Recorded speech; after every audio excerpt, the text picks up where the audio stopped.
All right, we did it. This is day 7 of your 7-day mini course, 7 Days of Shadow, talking about various parts of our shadow and ourselves that could use some extra love and compassion and integration during this time, during this pause. And I hope that it has been helpful for you. And if it has been, I hope you will share it with those who you feel like it will be helpful for. And here, as we go into our final day, the thing that we must talk about as we move up through the energetic anatomy and we get all the way to the crown, we look at where there is attachment, where we are linked to things, as yoga will say. So there's a beautiful definition in yoga that says that suffering is when we link things together that are not meant to be together. And we as artists do this all the time. I link my worth to the amount of credits on my resume. I link my lovability to the size of my body or the number the scale says. I link my effectiveness or defectiveness to how many auditions I book or the feedback I get in the casting room. And so often we're linking things together that cause us pain because they're not meant to be linked together. And so yoga will tell us that the way that we alleviate our own suffering is we de-link from things that are not meant to be linked with us. And we know this with romantic partners too, right? How often have you been linked to a romantic partner and you realized it was not a good link and you de-link, and even if the de-linking is painful, in the end, you do feel a sense of far less suffering for having been de-linked from this situation that was not healthy for you. So when we look at what we're linked to, we look at what we're attached to, COVID has given us a really big opportunity to really look at what we've been attached to, because much of what we would not have been willing to let fall away, that we would not have been willing to stop linking from, much of that was forced upon us. So maybe there's been many of us who've been working jobs that we actually don't love that much, but we really would have never left because we're very dependent on it. And now all of a sudden we're in a position where that job has gone away. And so there's been space to make different decisions potentially. Or maybe you were really linked to what someone felt about you, really being dependent on your worth, and now you've been quarantined together and you've really had an opportunity to de-link from that because you really are seeing this person in a different way. You see them in a more intimate way. You see them in their own stuff as well. So you're no longer going to make that person's opinion the law or make that person your source and supply. And so there's been a real opportunity for many of us whose identity as an actor has been linked to, for example, I want to one day make it on Broadway. And now all of a sudden there's this moment where Broadway is not. It's not here. So I can't link to it even if I wanted to. And so also I get to de-link from the story of why I haven't made it yet. And also I de-link to the story of who's making it and who isn't, because no one is. And so there's a healing in the de-linking, even when it can be very painful. So let's just start by just closing your eyes, and we're just gonna have a little moment of honesty, a little moment of truth, and almost like an inner checklist, just checking the ones that really seem relevant to you, or writing them down as I say it. So this is a question of noticing, what have I been attached to? And if you notice something that you've been attached to, you might also want to notice where you feel that in your body. Attached to people, being in a relationship with someone, being near someone, having someone act the way you need them to. Attached to places, maybe a place needing to be a certain way in order for you to feel comfortable, or needing to live in a certain place to feel validated.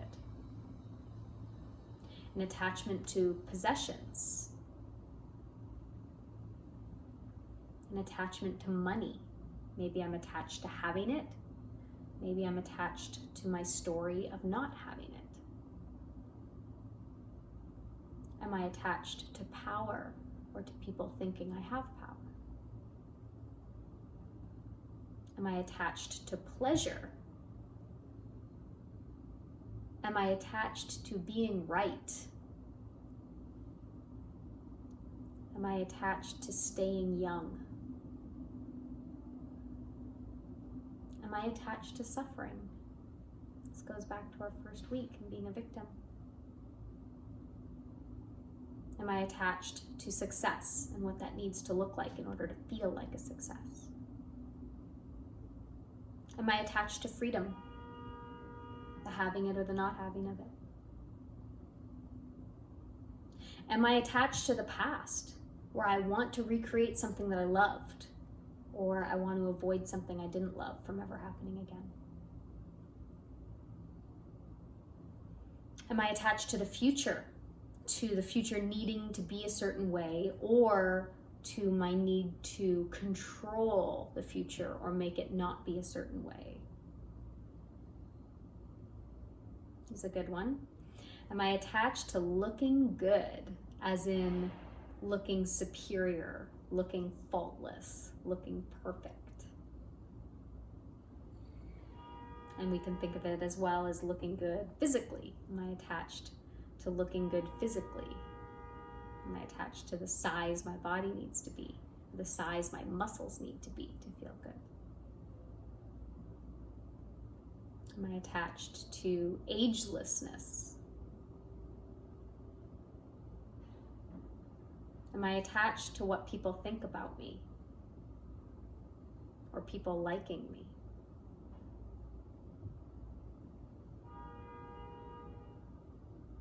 Am I attached to being chosen, of being picked? Am I attached to being smart or being seen in a good light? Am I attached to winning at all costs? And finally, am I attached to control? You can open your eyes if you had them closed. Obviously, there's a much bigger list. We can be attached to anything. We can be, as Ram Dass says, you can be attached to a certain method. You can be attached to meditating. You can be attached to yoga. You can be attached to even things that are good for you. And the attachment can make the thing not good for you, even if the thing itself is good. If your attachment to it causes something unhealthy, then it can change your dynamic with it. It can change your relationship to it. And we were actually taught as children that if we were not attached, we would die. We were actually taught that if you're not attached to things, things are not going to go well for you. Like, it's a very tribal mentality that we grew up in this tribe of people, in this community of people. And if you were ostracized or out of the group, then your survival rate would be considerably lower than staying inside the group. So it was really, really important that you were loved, that you remained in the group, that you were attached. And so we will still, even today, even thousands of years later, feel in our body, feel in our epigenetics, this feeling of I might die if I'm not attached to something. But most of our attachments are actually just habits. They're not life and death. They're just things that we're used to. We're just used to being attached to them. And so there's a real opportunity to ask ourselves who I would be without those things. Because when we can start to know ourselves as something bigger, or something that is still whole outside of the things that we're attached to for love or for enjoyment or for safety, then we can actually know how powerful we are. And that's the opportunity in looking at our attachments. We don't want to shame the part of ourselves that wants to be attached, because the part of ourselves that wants to be attached is very human. We want to love that part of ourselves. But we want to say, am I linking to something that causes me suffering? Or am I linking to something that causes me joy, that causes me to feel good? If I link how much I love acting to getting to do an audition, that's an awesome link to make.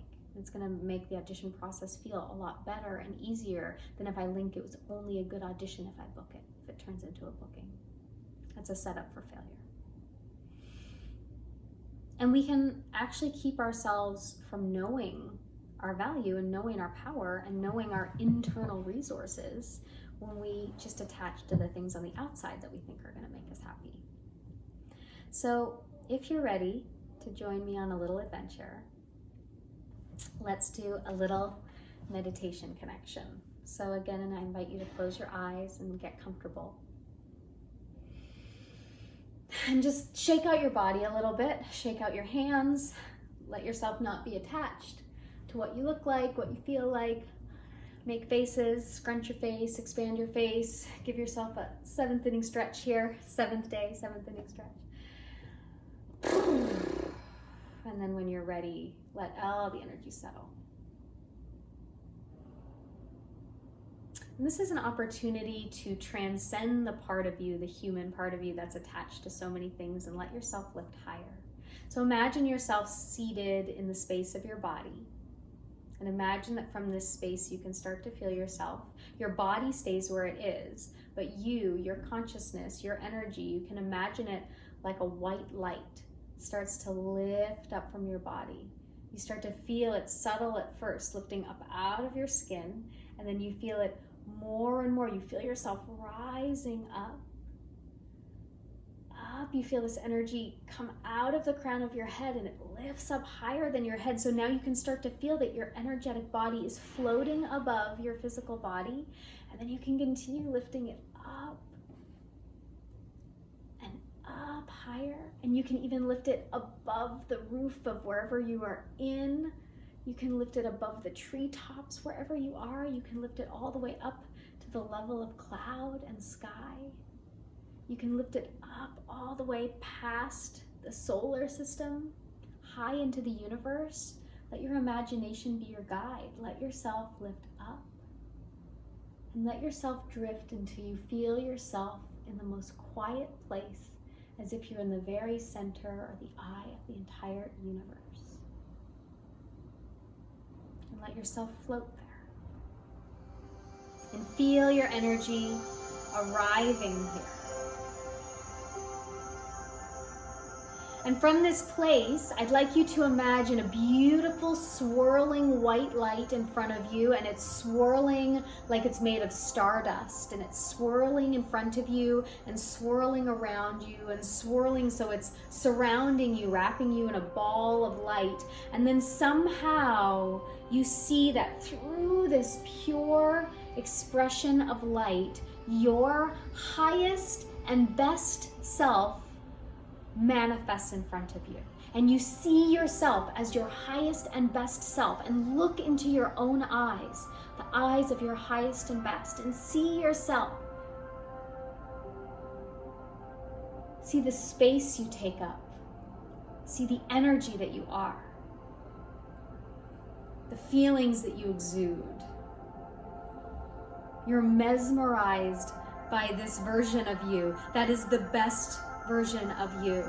And you can ask this version of you, what did you have to let go to be this big, this powerful, this unattached? What am I attached to that you're not, that I can let go of right here, right now, so I can step into the power and the magnitude that you are?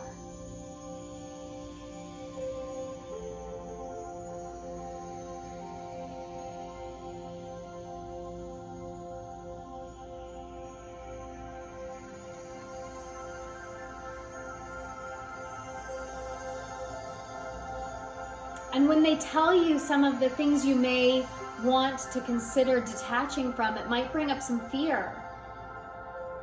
You might be afraid of who you are without those things. And they too, your higher self, has that answer for you.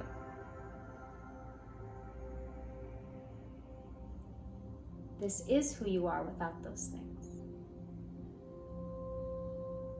Requires a level of faith and trust in yourself that you are ready to step into.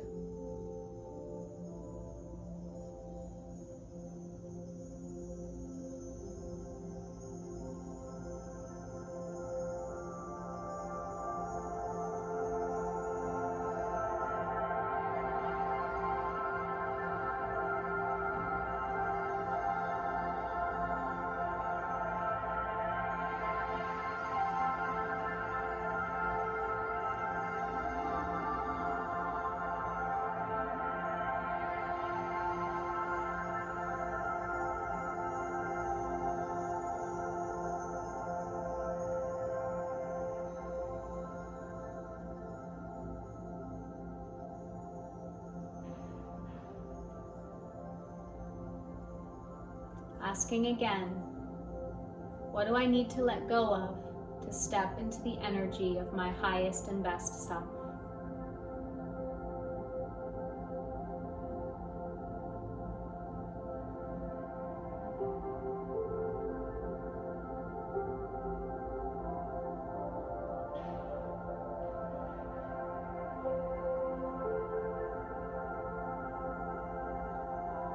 And when the message is clear for you, you can allow that swirling white light to surround you both once more. And it surrounds you so rapidly like a tornado of white light that it soon encompasses both of you, and you feel a merging of yourself with your highest self. You feel your bodies connected, merging as one. And as this union happens, you feel yourself descend back down in your body. And as you land in your body, feeling this integration, feeling this connection with your highest self deep within you, feeling this light and this energy filling your entire body.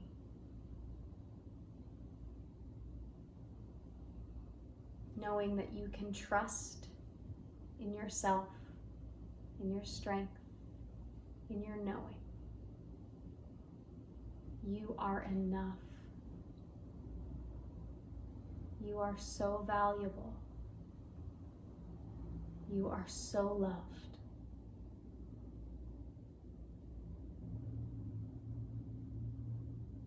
You are so worthy.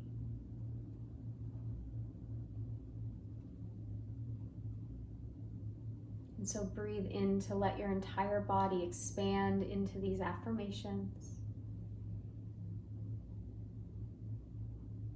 And exhale to let it go. And as you open your eyes, I invite you to pause this video and go immediately to a mirror and look into your own eyes. You can come back when you're done. Okay, so I'm hoping you paused, and I'm hoping you're back now. And I hope that what you saw when you looked in your own eyes was the absolute truth, that you actually are your highest self, and there is no distinction between you and who you want to be. There is no gap. The gap is part of the mind virus, telling you that you're not quite good enough yet, or you have somewhere else to get to, but you are here. There is nowhere else to get to. The only work is integrating the parts of yourself that you've told yourself are bad or shameful or wrong. As you integrate them, as you're no longer afraid of the fullness of yourself, you get to be your full, powerful, present self on the planet. And it is something that the planet needs right now. We need your healing. We need your warrior. We need your strength. We need your artist. And don't do it for us. Do it for you, because you get the privilege of being you on this planet, and you're the only one of you that we have. And you're the only one of you that you have. And so if you want to take this as an exercise home with you outside of this course, just asking yourself, what would my higher self do? Like one of those bracelets, WWHSD. What would my higher self do? What would higher self do? Leading and making decisions from the highest and best of you, and letting everything else fall away because it is much too small for you. So I want to thank you for joining me for this mini course on the shadows. It's been amazing for us to do this journey together. I'm really grateful. And if this was of service to you, and if you feel that there's an opportunity to go deeper into some of these shadows of fear and shame and guilt and grief and repression and illusion and lies and abandonment and a lack of faith and these attachments, if there's a need or desire to go deeper, I would love to invite you to join me. I'm doing a 10-week journey, 10 weeks on this stuff. It's pretty intense in the most amazing, freeing, life-affirming way. And we're going to start in the middle of September. And we're going to take the time to finish out 2020 with really doing this work, because none of us want to go into 2021 with any of this unhealed shit left over, because we want to go into 2021 with our renewed strength, knowing who we are, fully integrated, ready to go.